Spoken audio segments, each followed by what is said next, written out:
Amy Goldberg's telling his mate, he says, Morris, are you coming to Spain with the boys? We're going over to Spain. It's a nice holiday, he says. You love it over there. Nice sunshine, lovely weather, nice food. Get creplet, loction, all the lot. He says, no, you're going by plane. He says, I wouldn't fly. I'm very unlucky, he says. And planes, he says, they're always crashing. Every time you open a newspaper, a plane crashed. Not me. He says, I go by boat. I'll see you there. So he went by boat, and the boat sank. Plane hit it.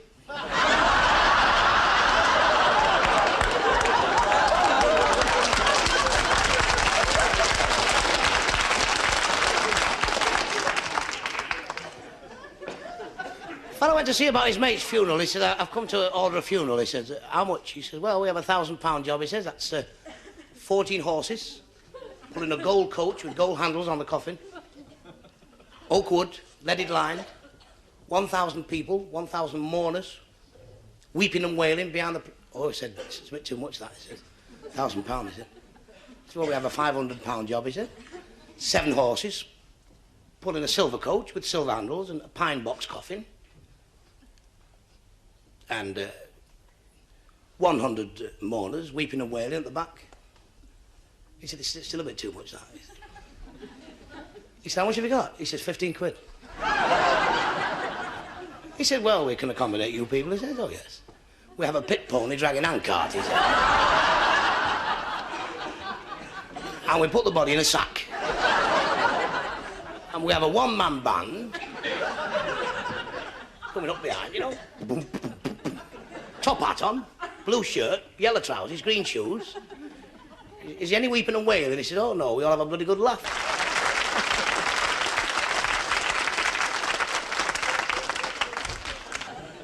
Lancashire lad wins £250,000 on the pools, buys a big farm in America, just outside Texas. Sheep, horses, cows, ducks, the lot. And he's only there about a fortnight. He finds out he's got no cock for his hens. So he walks 60 miles to his next-door neighbour, flat cap, white raincoat, galoshes, Woodbine. Knocks on his next-door neighbour's door. I'll speak a bit of American for you now. What do you want, buddy? Now, I've never been there. You wouldn't believe that, would you? He said, have you got a cock for me hens? He said, man, I got a cock. You ain't never seen a cock like this, boy. He's a goer. Friend, this cock will cost you $1,000 and you ain't never seen a cock like this, boy. He says, it's a lot of money. He said, it's a lot of cock, man. He said, well, I'll have to have it. He said, I'm not walking any further, he says. There's your $1,000. Takes this cock back and what a cock it was. A belter. The hens are laying 18 eggs a day apiece. The sheep's laying eggs, the bull's laying eggs. All the cows are laying eggs. The farm's full of eggs. And one day this cock's missing about a week later. He thought, now, where's that cock gone, all that money? Just 2 little footprints out to the middle of the desert. He follows these footprints and there's the cock in the middle of the desert on its back, shattered. And 16 vultures flying overhead. He said, well, I lived in Lancashire all my life, he said. By God, he said, I've never seen nothing like you, he said. Ridiculous the way you've gone on this last few weeks. Them vultures there, they're only waiting for you to close your eyes. They'll be down, they'll pick your bones clean. And the cock open one eye like that. He said, let them settle.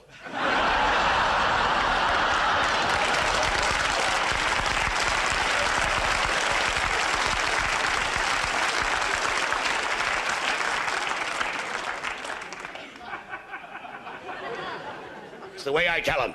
I went to the doctor, he said, give me some strychnine or arsenic. He said, anything. He said, I want to see the wife. I said, I'm sick of it. Couldn't stand another day with her. He said, no, you don't need to do it that way, Charlie. Make love to her any time you can. Morning, noon and night. Make love. She'll be dead in 9 months. He said, are you sure? He said, I'm telling you. Any time you can, make mad, passionate love. Every minute of the day if you can. He said, I'll try it. 3 months later, he's going through the park. He sees this fella in a wheelchair, all drawn and haggard.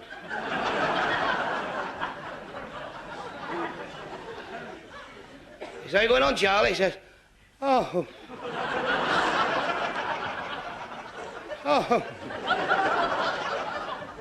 I'm not so bad. He said, how's the wife? He said, she's over there playing tennis.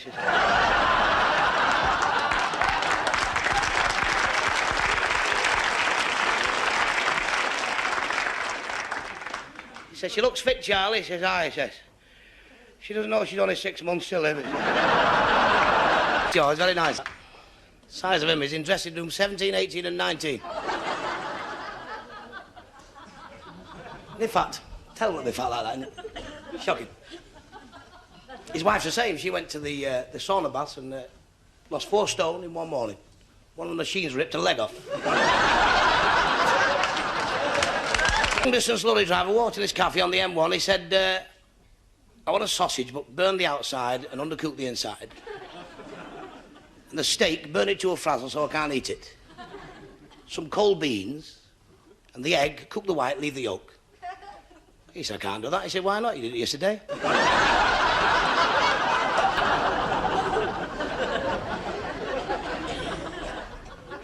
The Pony Express. Riding with the mail.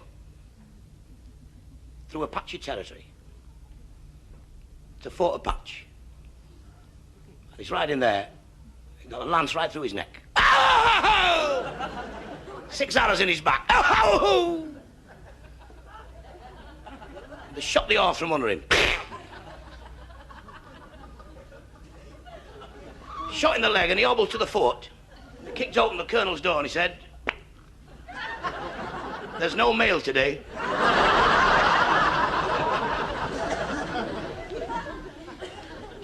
Fellow picked the phone up. He says, hello, is that the asylum? And the voice at the other end said, no, it can't be. We're not on the phone.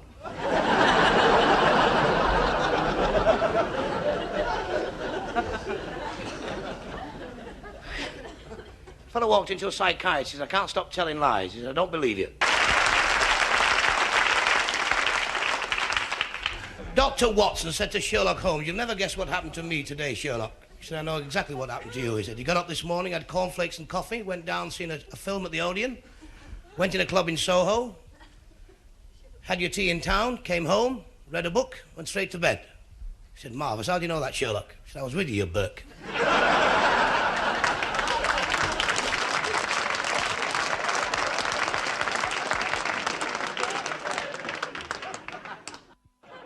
English teacher went over in Ireland teaching. He says to this little lad, Tony Flanagan, he says, who pulled down the walls of Jericho?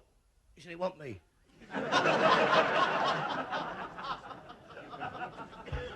So he went to the headmaster. He said, what a school this. He said, I've taught all over the world. He said, I've just asked a little boy there called Tony Flanagan who pulled down the walls of Jericho, and he said it wasn't him. The headmaster says, well, I've known the Flanagan family for about 25 years. And if young Tony Flanagan says he didn't do it, then I believe it.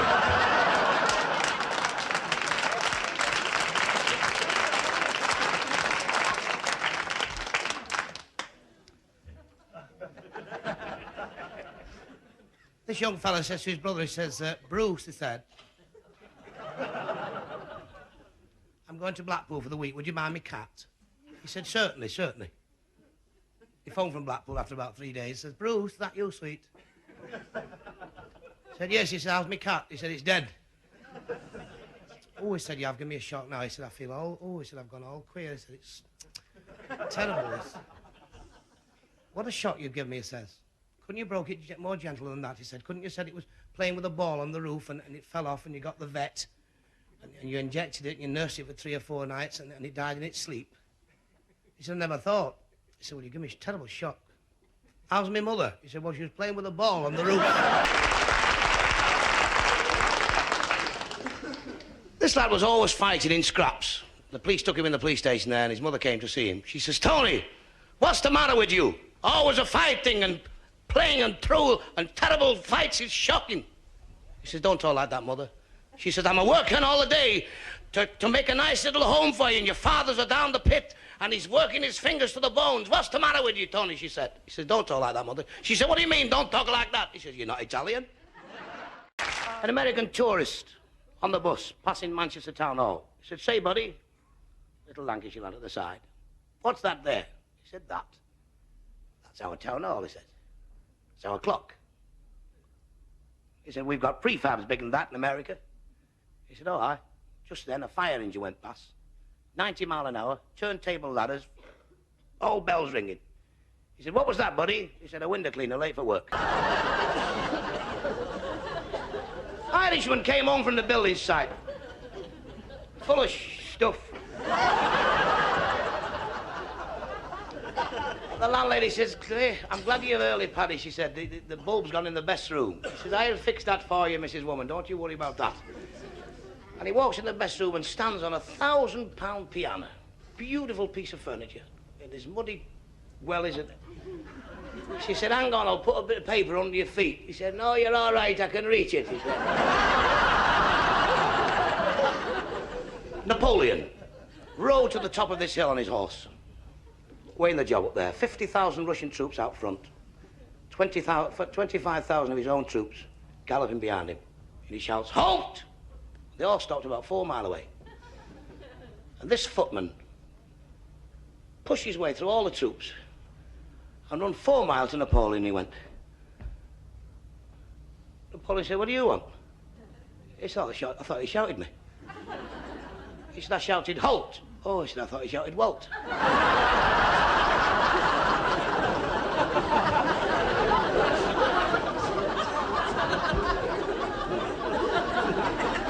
Well, I went to the doctor. He said, I'm very, very worried. He said, what are you worried about? Have you got a good home? He said, yes, I live in Cheshire, nice big home there. Yacht, Cairns, Rolls Silver Cloud, Mercedes.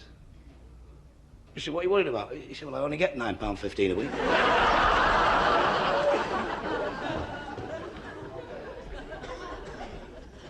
Two astronauts came out of this pub on the moon.